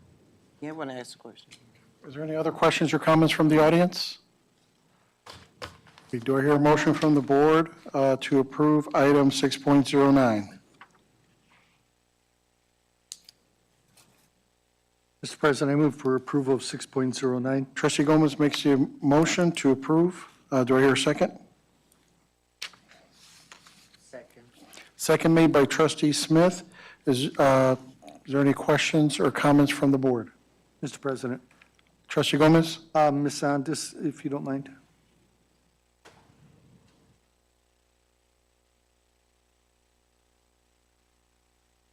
You mentioned this class is for, the opportunity to take these classes is for somebody who hasn't taken a class, that particular class before. Yes. And I agree with you that if they failed, they should be doing that at the high school, so we're on the same page there.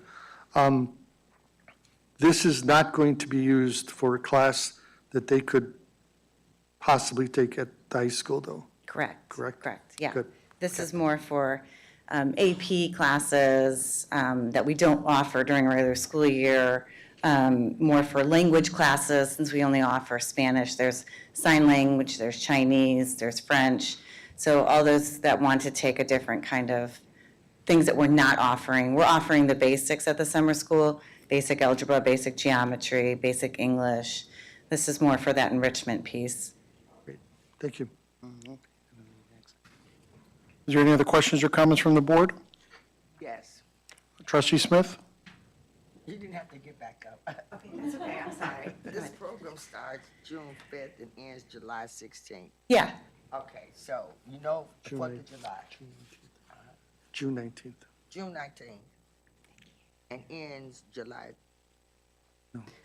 yeah, the Indiana Online is a six-week course, but they won't have classes on those days, July 4th or June 19th. I don't want anybody to say, use that as an excuse. Yes, yes.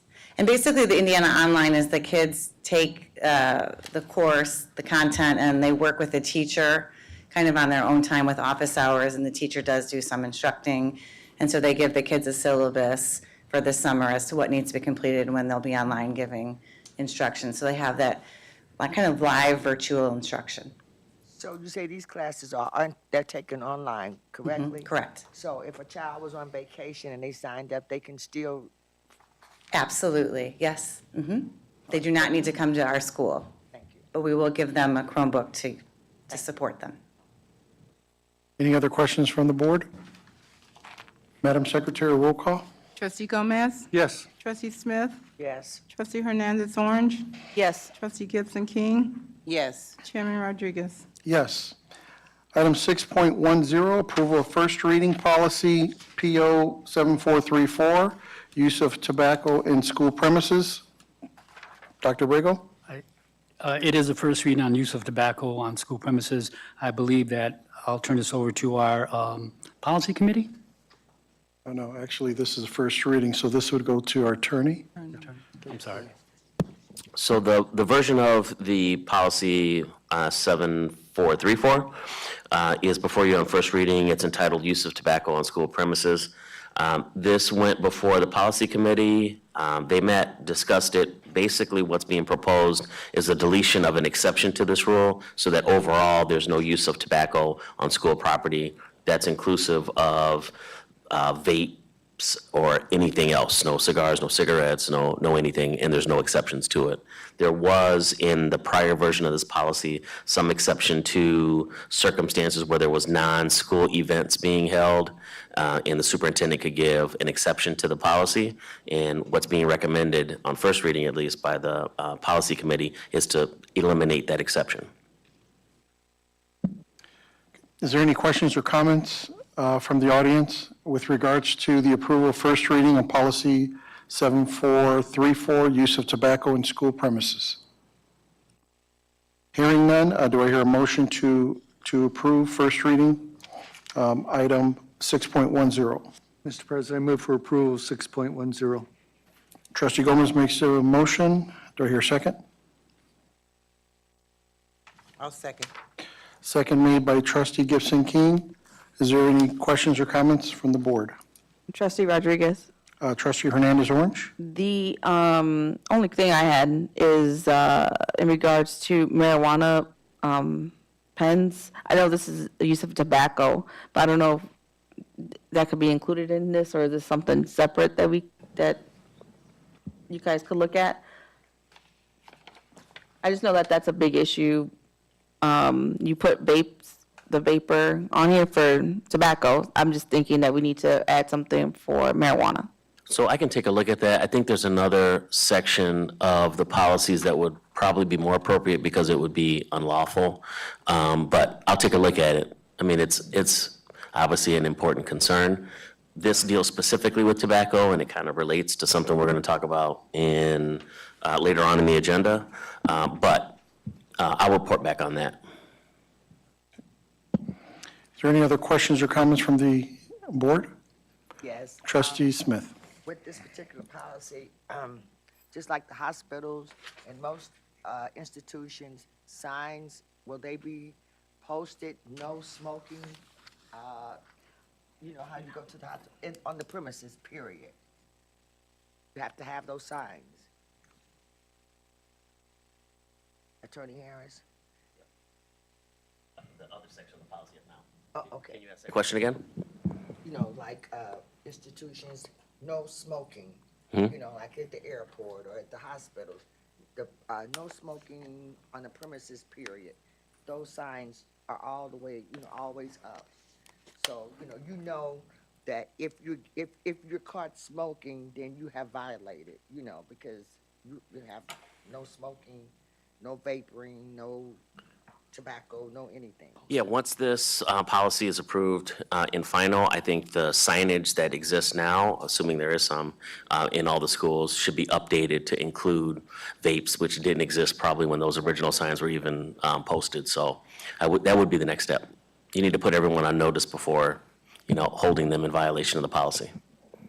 Mr. President, Trustee Gomez. I would argue that's probably more of an administrative function than a board function. But I would recommend that if this does reach passage on its second reading, that perhaps we include in the language what policy that we're referring to on that sign. Any other questions or comments? Madam Secretary, roll call? Trustee Gomez? Yes. Trustee Smith? Yes. Trustee Hernandez Orange? Yes. Trustee Gibson King? Yes. Chairman Rodriguez? Yes. Item 6.11, approval of first reading, policy 6423, use of credit card. Dr. Abrego? Yes, once again, first reading, I'll have our attorney explain that. So policy 6423 is entitled Use of Credit Cards. This matter went before the policy committee as well. Basically, it reverts the policy to a prior version that would allow the board members with flexibility in terms of each being assigned a credit card to use for business-related travel and expenses. I think it's going to be set for the next policy meeting as well for further discussion. Trustee Gomez, do you know when that next policy committee meeting is, just by the way? It'll be next week. Trustee Gibson King and I will confer on a date, but we don't have anything set as of yet. Okay. Okay. Is there any questions or comments from the audience regarding the approval of first reading of policy PO 6423, use of credit card? Hearing none, do I hear a motion from the board to approve item 6.11? Mr. President, I move for approval of 6.11. Trustee Gomez makes a motion to approve. Do I hear a second? I'll second, Mr. President. Second made by Trustee Gibson King. Is there any questions or comments from the board? Trustee Rodriguez, Trustee Hernandez Orange. I honestly, I just want to know where this credit card use policy, why we are actually going back to letting every school board member have a credit card, because we were cited by the state since 2017 in regards to credit cards. And that's why we've been ratifying the credit card use policy, so that we wouldn't have any issues in regards to the credit cards, to the point where there's only now one in the district. So then now you can have total accountability as to what's being purchased and how it's being purchased. Because at first, we just, had all credit cards from the school board, ended up going back immediately 24 hours to the CFO, but then school board members still weren't turning in their receipts, causing us to have a finding. Then after that, we took away all of them, but then the superintendent had it, and then they had a finding. And I'm not sure if they haven't had any findings as of now, but now we're reverting back to 2017 again, and allowing all school board members to have this. And I understand the argument is we as school board members would like to go to conferences, and you want to be able to, maybe you don't have access to a credit card, maybe whatever have you. But we're the only school in Northwest Indiana that allows every single board member to have a credit card. We're reverting back to 2017. The state has told us on multiple occasions, you don't need one. And then every time you have an audit finding, you also have to correct it. You have to have documents showing how we're correcting that finding. And we've told the state, this is what we're going to do, and now we're going back on it. So I'm not understanding why this even is here before us. Any other questions or comments? I don't get an answer from the policy committee? It's first reading. Can I get an answer from the attorney? Because I obviously had to talk to him, right, in order to bring it up. Attorney Harris? So where we are now with first reading, the policy committee just wanted to put it before the board for consideration. I don't know if the final version will look the same way it looks right now. There are some safeguards that are included there, and I anticipate there may be some additional language that's included in the final version, but for now, this is just the first step in getting it before the board for final approval. Dr. Abrego, can I ask you to have our CFO present all of the school board with the audit findings from 2017 until 2023 or 2022? I don't have them. I'm pretty sure I could look them up. I know President Rodriguez, you were in when the state told you that us having credit cards was a bad idea. So if you could make sure, if you have those documents too, I think it'd be, if you could share it with the entire board prior to the next meeting, if the majority decides to move forward with this. Yeah, and I was there with the State Board of Accounts, and technically their finding was more of a it's not a, it was a finding that was recommended by a prior superintendent. One of the issues that I see with just having one credit card is we had a situation at one of our prior conferences where the board trustee who actually the credit card was under, well, first of all, pretty much all the rooms were actually on my personal credit card, which was a no-no because, I mean, everything just maxed out and so I was getting calls. Matter of fact, I believe Trustee Gomez was going to pretty much leave the hotel because obviously they were pretty much telling us we got to go. So we had it was just a whole mix-up situations when credit cards is in a trustee's name, which the trustee wasn't even there to satisfy that situation. So I think we're all big boys and girls here.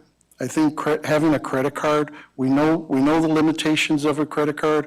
We know that each board member is held accountable for any additional amounts that are placed on the credit card. I think it's one thing where especially for transportation purposes, and we're also having our secretary handle all hotels now, right? So making sure that all hotels, especially when it comes to cancellations, we're making sure that we fall within the cancellation guidelines. So it's getting better, but as far as me being responsible for what any other trustees do in terms of transportation or whatnot, I think that's a big burden on myself, especially when I'm at a conference and I had to be pulled from a conference to handle. It took almost an hour just to handle every board member's, removing stuff from my credit card and adding it to another credit card. It was a big mess. So hopefully the policy committee can put those restrictions on these credit cards to make it more friendlier for board members attending conferences. Trustee Rodriguez? Yes, ma'am. Just again, I want to reiterate that it was not only the superintendent, but board members who were on the board prior to 2017, as well as are currently on 2017, or currently on now, that had findings. And I cannot say that everyone's held accountable because there was one credit card that actually had $15,000 on that credit card, and the person who had that credit card or the group that had the credit card or whatever have you, they never were held accountable to pay that back. So I cannot say that that statement's true. I also just, again, when I was on the policy committee, we made sure that you were able to contact hotels, and we were able to make sure that we had documentation prior to us saying, okay, this is the card that's going to be used for everyone to come in. The reason why I know that that's possible is because when we went to Miami, I asked that question because I knew we were going to have this situation before us. With that being said, if we look for hotels that are able to take that ahead of time, number one, I think that covers that. Number two, we are the only district in Northwest Indiana, and I could almost bet in Indiana, where all the school board members have credit cards. If we're trying to be financially smart, if we're trying to make sure the money is accountable, I really think that you all need to leave it alone. Yep, and I'll leave it at that in terms of anybody, any school board member owing $1,500, if we, if. Thousand. Was it 1,000 or It was thousand. 15,000? We can ask our CFO at the next meeting. Yeah, please, because if anybody owed $15,000. The person was never put in the findings. The actual name was not put in the findings. Where they at? It was covered. They didn't get fined or charged? No. Where they at? They, over here. Okay. Madam President, I said in the 19. Trustee Smith. Audit, and the same thing came up again, and that was 2019, 20.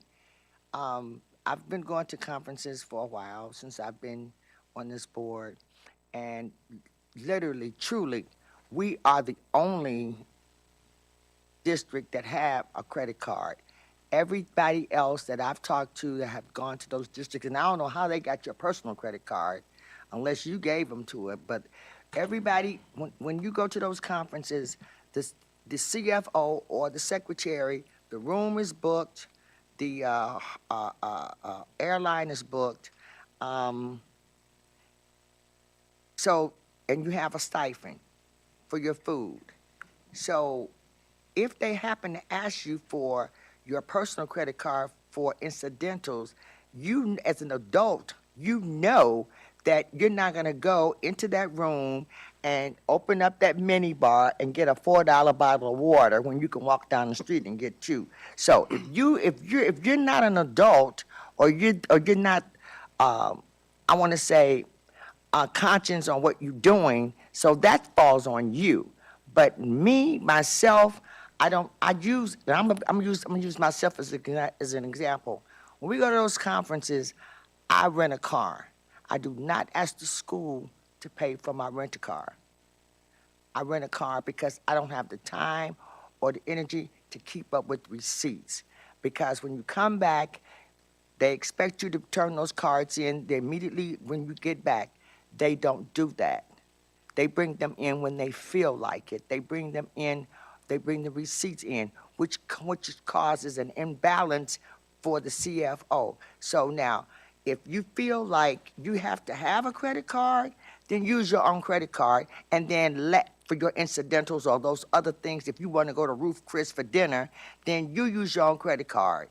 And if it's anything, the incidentals or whatever, then you bring your receipts back to the CFO. So no other district, since I've been going to those conferences, other people have had credit cards.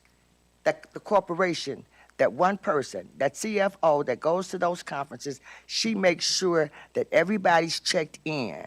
Now, this last time I went to Indianapolis, I didn't even have that problem because everything was already reserved.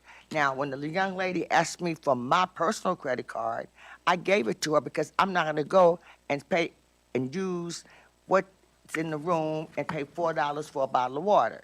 I mean, that would be crazy for me when I could walk down the street and get it for $2. So if I was to charge use those entities in the credit, in the hotel, that's on me. That shouldn't be on the school because you get a stipend and your hotel and your airfare is paid. So no, I don't think that that's a good idea.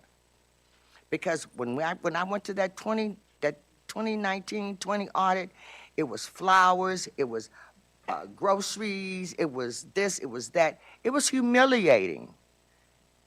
And for our CFO to have to try to figure it out and not get sick. And not only did the state cite us, the federal government cited us.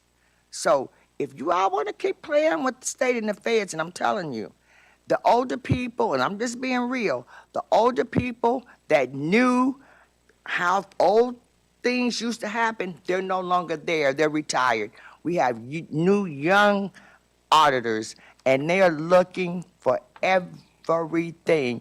Anytime they ask you, where is special ed punching bag for the kids, and you can't find it, they document that. So I'm letting you all know, if you want to play with the state and the Fed audit, play with these credit cards. And I guarantee there'll be an investigation, because it's been year after year after year. Madam Secretary, roll call.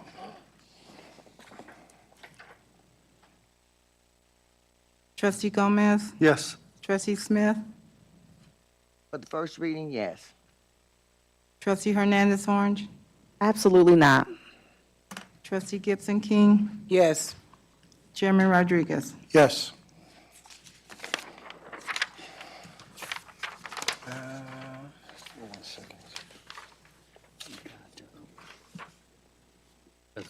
Okay, sorry. Item 6.12, that's the approval of Resolution 2023-3, approving partial settlement of pending class action litigation. Attorney Harris? All right, thank you. Before the board for consideration is a resolution approving partial settlement of pending class action litigation. As you all know, and for the benefit of the public, the School City of East Chicago participated in a class action lawsuit against Juul Labs and many other defendants. They are manufacturers of e-cigarettes. And the basis of the lawsuit is that Juul Labs, along with all the other co-defendants in this case, targeted children. The evidence shows that they targeted children to get them to purchase e-cigarettes. They did that in the form of their marketing to make it seem like it was something that was okay for them to do. They, bright colors, music, all that stuff geared towards kids. And as a result, there's been a negative impact on the education of these children. And that was the basis of the class action litigation. The case is ready for a partial settlement. They're in the process of classifying all of the plaintiffs in the case, all the different school districts, in order to determine what that amount ultimately will be. But for now, the school corporation, via the board, needs to approve this resolution so that we can proceed forward with negotiating the partial settlement of the pending class action litigation. This isn't the entire case. It's only the first of several steps in this process. Is there any questions or comments from the audience regarding the approval of Resolution 2023-3, approving partial settlement of pending class action litigation? Yes, sir.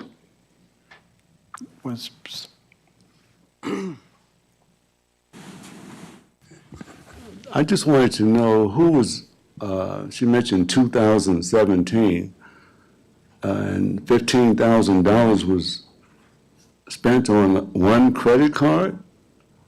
Well, who was here? Who's on this board today that was on the board in 2017?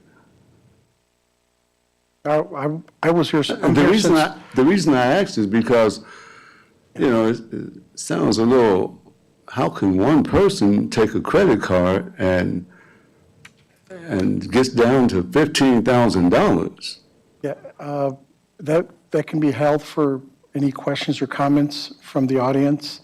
But right now, we're actually moving, we're on our business agenda. We passed that item. Okay. So is there any questions or comments regarding item 6.12, approval of resolution 2023-3, approving partial settlement of pending class action litigation? Hearing none, do I hear a motion from the board to approve item 6.12? Trustee Rodriguez, Trustee Hernandez Orange. I'd like to move forward with approval. Okay, a motion made by Trustee Hernandez Orange. Is there a second? Second. Second made by Trustee Smith. Is there any questions or comments from the board? Attorney Harris, or Trustee Rodriguez for Attorney Harris. So there's a lot of numbers on here, and even in our board, like the different numbers that we show on here, because there's different settlement. Can you just tell me the actual number that we're going to get? So if I knew it, I would tell you. So, Oh, okay. yeah, so just so you know, the only item that's on the actual agenda for the public meeting is just the resolution alone. All the other documents associated with it are all, privileged attorney-client communications, so only the board members have those documents. Okay. There isn't an exact figure yet. So it's all going to be based upon what the entire class can collect, and then based upon student population, that's how we'll determine how much our district will get. So there is an objective criteria that's agreed to so that the number in the end is fair, but I don't know what that number is yet. We will, though, soon. Okay. So I'll report back on that. Thank you. That's a good question, though. I mean, when I got all the information, I had the same reaction. In the end, what is it that we get? But instead, they explain that there's a Maximum. lump sum amount for the entire class, and then it's split up based upon student population of the district. Right. Do you know what that lump sum amount is? They're in the final negotiations of it. The one portion that they have not finalized yet is the attorney's fees for the attorneys who handled this class action litigation. Once that's finalized, then we'll know the final number. Okay. Okay. Any other questions or comments from the board? Madam Secretary, roll call? Trustee Gomez? Yes. Trustee Smith? Yes. Trustee Hernandez Orange? Yes. Trustee Gibson King? Yes. Chairman Rodriguez? Yes. Item 7, subcommittees, 7.01, policies, or any items to report? Mr. President, Trustee Gomez? there will be a meeting of the policy committee next week. I'm going to give the members of the board the same consideration that we did the last time. I know it's fairly new that we're asking for this in writing, but I prefer to have it in writing, so any questions or comments, input on the policies that were voted on first reading tonight, I'd like to get a response back in writing from the trustees on considerations on altering either of these two policies by this Friday at noon. 7.02, finance. Yes, Mr. President. Trustee Gibson King. Yeah, finance meeting will be, is it the 23rd or the 24th? 23rd and 23rd. No, Thursday. 22nd. Was it- Wednesday, the 22nd. Oh, the 22nd Wednesday? 22nd. Wednesday, yes, okay. Excuse me, it's the 22nd, which is Wednesday, here at the administration building at 6 o'clock. Yes. Okay, thank you. Item 8, superintendent's remark. Thank you, Board President. Just a few remarks. Last week, we had the School City of Chicago hosted a basketball tournament for our elementary students. Coming out victorious on the girls' side was the team from McKinley Elementary, and on the boys' side, the city champions were the team from Washington Elementary. I also want to let all the parents know that the week of March 27th through the 31st, all students will be on spring break. That means no school. And very important, when our students do return from spring break in April, just want everyone to know that they will be, all the students in grades 3, 4, 5 through 8 will be taking the state I-Learns assessment. So they'll be well rested for those. That's it. Thank you. Item 9, trustee remarks. We're going to start with trustee Smith. No remarks today. Trustee Gibson King. None for me either. Trustee Hernandez Orange. Yes, I do have remarks. I'm trying to pull it up. For some reason, the internet's not letting me. But I did want to just bring up a gentleman who, I know his coach is here. So here goes, I found it. I wanted to recognize Washington Elementary student Jamal Backstrom. I think I'm saying it right. Jamal won the Youth of the Year for East Chicago for the Boys and Girls Club. Jamal Backstrom not only holds A and B grade point average, holds A's and B's at Washington Elementary, but he's also involved in several extracurricular activities, such as East Chicago Parks and Recreation Bitty Ball, the Aiden Carter AAU program, and is also involved in Washington Elementary's basketball, and they just won a championship. And I just want to say, I would like to recognize this young man for earning high scholastic excellence in all his extracurricular activities. He is a true example of being a student athlete and being a community example. When speaking to his mother and some of his coaches, everyone speaks very highly of all his accomplishments, and it is important to recognize his village and that has given him all these opportunities. The AAU program with Coach Brandon Neely, as well as Faith, who's in the back, the principals, his teachers, his parents, obviously, and the mom stated the Parks and Recreation Programmer, Anthony Copeland, for allowing him to be part of that.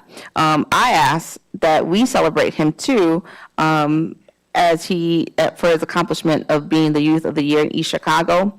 I did talk to the Boys and Girls Club of Northwest Indiana, and they stated that he did not win the Youth of the Year for this area, but that he came in very close, and they said that they captured his smile on the webpage, and that smile was everything. So I just wanted to highlight him. And hopefully we could give him a letter from the board or somehow just highlight him. It's important to highlight individuals like that and encourage them to keep doing things like this. Yeah, I think what, if you don't mind, I'm just going to piggyback a little bit off of what Trustee Hernandez Orange stated with regards to awards. We've been talking about possibly even adding that to our agenda. So this would be sort of an awards, which sort of would be part of the discussion where we can actually award our students for their achievements. Well, he could be the first one. Okay. But, yeah, definitely, I'm glad you brought that up. So I was just talking with the superintendent with regards to that as well, so. Trustee Gomez?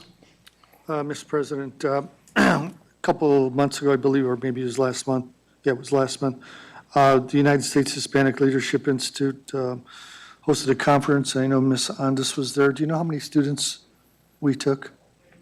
34. And it was well-received from what I saw. As a follow-up to that, Dr. Andrade, who heads the conference, reached out to me over the weekend and asked that we consider May 5th as a potential date for them to come back, and he'd like to have an assembly between 9 and 10 in the morning with a nationally prominent motivational speaker for all of our students at the high school, followed from 10 to 11 with a recruitment fair by 6 local colleges, including Cal College, IU Northwest, Purdue Northwest, Valpo, Ivy Tech. And so if we can get that on the superintendent's agenda to discuss with Mr. Brown and Ms. Andis, that would be great. Good opportunity for our children.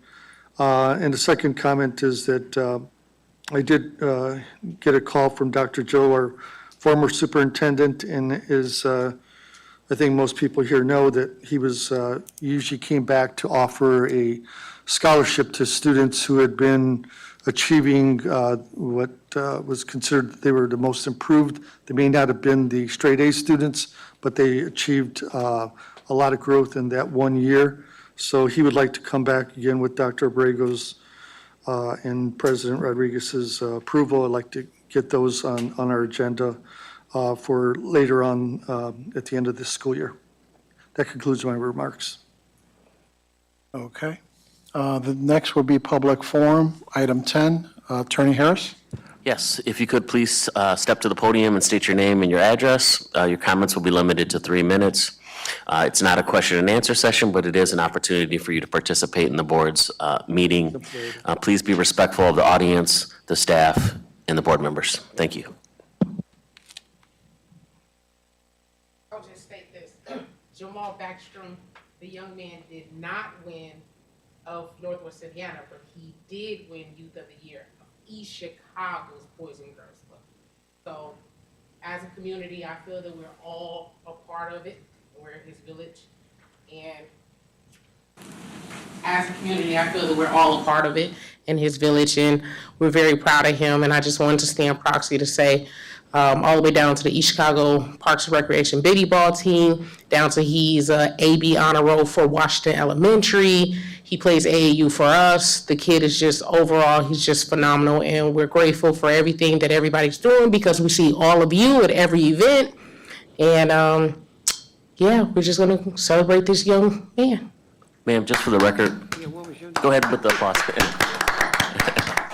If you could just state your name and your address, please. Yes. So my name is Catherine Faith Smith, and my address is 2915 East 141st Street, East Chicago, Indiana. Thank you. Thank you. And that was you on the sign-in sheet number 2? Yeah, sorry about that. I couldn't read the writing. Thank you. The next person to speak is Princella Askew.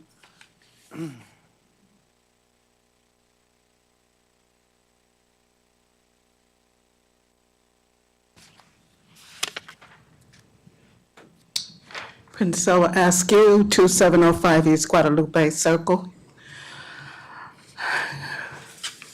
Good evening, School Board Trustees, Superintendent Abrego, Attorney Harris, and everyone present here tonight. For the last 2 to 3 months, much discussion has been held in the community from different schools for the parents, the community, the board, the administrators, and interested parties about the possibilities of consolidation of Block Junior High with Central High School. You received much pros and more cons on this subject. You presented your data stating the schools were all F schools, and this was for the last 10 years. This did not sit with me, so I've been a volunteer in this community for over 45 years. I had to go back and look this up. In 2011, Ms. Leslie Yanders was the principal at Block Junior High School. She received a C grade for the school. And after Leslie moved on, in 2012 to 2015, Block did get an F grade, but after Ms. Deetta Wright came to the Block school as principal, her staff worked together and they regained the status. Please. No names? No names. Okay, I'm sorry, I apologize. Okay, following her, she went to Central as a principal, and with her staff, Central had a B grade. She was then hired as a superintendent, and within 10 years, I cannot believe that this school board and the state would have allowed our system to get this far behind and not giving the best education for our students. Now that you're superintendent, Dr. Abrego, and as a residents of this community, we're counting on you to hold your leadership accountable. We ask that the politics be left out of education, holding our children hostage. And at the end of the day, moving the student from one F school to another F school, this is not going to give you an A grade. So the parents, the community, the business partners, the churches are willing to do what is needed to do our part. At the beginning of the school year, we were told that the board and yourself was going to do your job and work to make our education system stand out among our district. It's not too late. A couple announcements. The You have 30 national. seconds. Pardon me? You have 30 seconds. Okay, well, I sat here for more than 2 hours.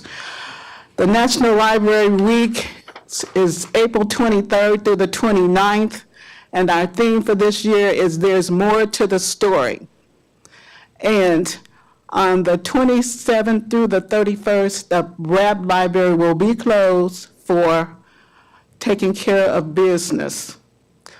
Lastly, Mr. Abrego, when will the marquees at the schools come to light? It was been put there. Thank you for my extra 20 seconds. Mr. President, that concludes the speaker list for this evening. Thank you, Trustee Gomez. The next date and time for our next meeting will be Tuesday, April 4th, 2023 at 6 p.m. here at the administration office. Do I hear a motion to adjourn? Madam Madam President, make a motion for adjournment. Trustee Smith makes a motion. Do I hear a second? Yes, I second it. Second made by trustee Gibson King. Madam Secretary, roll call. Trustee Gomez? They could handle it. Yes. Trustee Smith? Yes. Trustee Hernandez Orange? Yes. Trustee Gibson King? Yes. Chairman Rodriguez? Yes. That concludes our business portion of the school board. I'd like to thank everyone for showing up. Appreciate that. Via web as well. I'd like to thank everyone via web for participating in today's session. Thank you.